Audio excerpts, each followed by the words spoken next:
Bonjour tout le monde, mon nom est Josée Bissonnette de l'Académie Hypnose ici.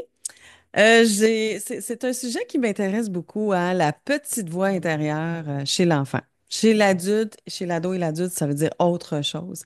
Mais je ne sais pas pour vous, mais j'adore tellement regarder mes petits-enfants ou les enfants. Des fois, je peux être assise dans un parc à juste écouter les enfants les laisser jouer, les voir dans. Ils se font des rôles, là. Toi, t'es la police, toi, t'es le méchant, toi, t'es ici, toi, t'es ça. Et c'est vraiment de l'intuition pure. C'est vraiment leur petite voix. C'est ce qui montre de façon intuitive qu'ils vont dire. Ils sont pas dans la réflexion, dans les barrières, dans qu'est-ce que les autres vont dire ou quoi que ce soit. Et ça, c'est vraiment intéressant. Et en même temps, ça peut être triste de voir que avec les adultes, bien souvent, ou tout au long de leur évolution, malheureusement, il y a des barrières qui s'installent, il y a des croyances limitantes, il y a un bagage, un certain bagage qui se met en place. Il y a de la programmation qui se fait aussi, il y a des étiquettes qui s'installent. Et tranquillement, pas vite, l'intuition peut s'envoler, peut commencer à se dissoudre.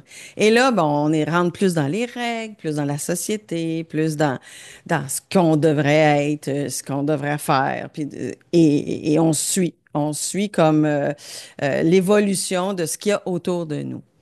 Par contre, ce qui est intéressant, c'est de laisser les enfants dans leur intuition. Et nous, en hypnose, souvent, on va aller dans des histoires, des métaphores qui vont les amener dans leur intuition, qui va les ramener à l'état pur de leur petite voix intérieure, qu'est-ce qu'elle leur dit et tout ça.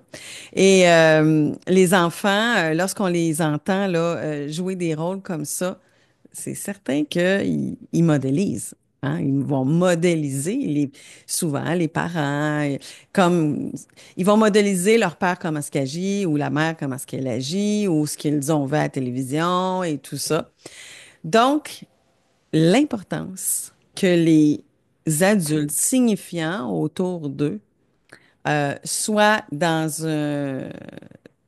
une belle énergie, une bonne façon de penser, de voir les choses euh, euh, qui voient que c'est important d'aller valider, de bien communiquer, de se respecter, de, d'être nous à notre meilleur, de aussi voir aux émotions. Tu sais, les émotions nous parlent. Qu'est-ce que ça veut dire?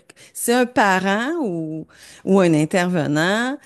Bon, qu'est-ce qu'il y a en arrière de cette peine-là? Qu'est-ce qu'il y a en arrière de cette émotion-là? C'est fantastique parce que ton émotion te parle. Qu'est-ce qui est là, tu penses, en arrière de ça? Si un enfant entend un adulte dire, Oh, je me sens triste. Ah, ben, je pense que c'est parce que j'ai ressenti peut-être un manque de respect, puis c'est important pour moi le respect, puis j'ai envie de me respecter là-dedans. Donc, je vais m'occuper de ce besoin-là, puis je vais aller voir une telle, puis je vais aller m'occuper de ce besoin-là. Quand les enfants sont habitués ou qu'on les amène comme intervenants à faire des réflexions comme ça, puis de se responsabiliser dans tout ça, eh bien, la petite voix porte fruit parce que la petite voix, entre guillemets, c'est vraiment ce qui est le mieux pour nous. Là, on parle pas d'ego, on parle pas rien de ça. On parle, notre petite voix, ce qu'on entend, c'est ce qu'elle voudrait vraiment nous dire. Ce sont les messages que souvent ne sont pas écoutés par les croyances et par le bagage qu'on a reçu. Et c'est intéressant de se ramener à cette petite voix-là, de se ramener à les vraies choses qui sont bonnes pour nous, d'entendre la route qu'on devrait prendre, d'entendre le besoin de prendre sa place, le besoin de s'exprimer, le besoin de se respecter, le besoin. Donc, c'est important chez l'enfant de leur apprendre ça, de comment je pourrais dire ça, de mettre un réflexe à l'enfant que quand ça ne va pas, écoute ta petite voix ce qu'elle veut te dire.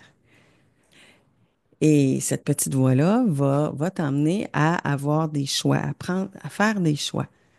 puis de voir qu'est-ce que tu as besoin en arrière de ça.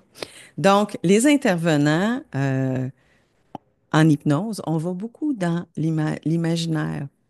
Que ce soit même chez l'ado et chez l'adulte, on va beaucoup dans l'imaginaire pour se ramener à l'état pur de l'enfant, qui n'a pas ces barrières-là et ce bagage-là.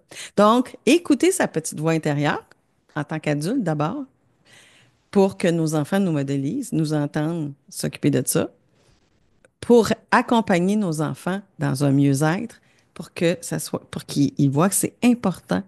Et ça part d'eux. Ça part d'eux, ça part de leurs besoins, et c'est important de savoir bien les communiquer. Donc, la petite voix intérieure chez l'enfant, c'est de toute beauté de les entendre parler et de les voir rire et s'amuser dans les rôles qu'ils se donnent.